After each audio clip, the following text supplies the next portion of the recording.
Well, food prices keep going up, but some of the favorites at your Super Bowl party are actually getting cheaper. The drop from last year's record prices has to do with the weather. New at 6 meteorologist Matt Gray explains why. All right, thank you, Kirsten. The odds of finding some chicken wings or guacamole at your Super Bowl party this weekend, pretty high. And this year, they're both coming in a little bit cheaper, thanks in part to the weather. So let's start with the chicken wings. We got to go back almost exactly 2 years. The week of Valentine's Day, 2021. A historic blast of Arctic air swept across the southeast and Texas.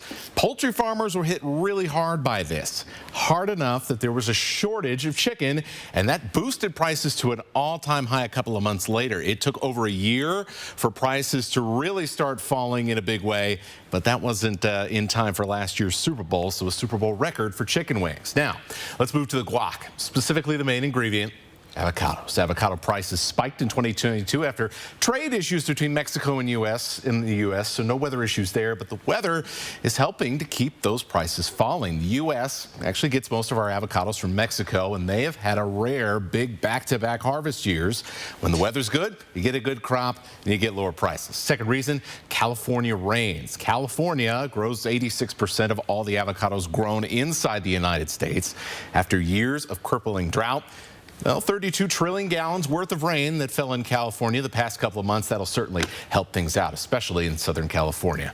That's great news for thirsty avocado trees, and avocado farmers now are hoping they're going to outperform what they expected to harvest this year because of all of that rain.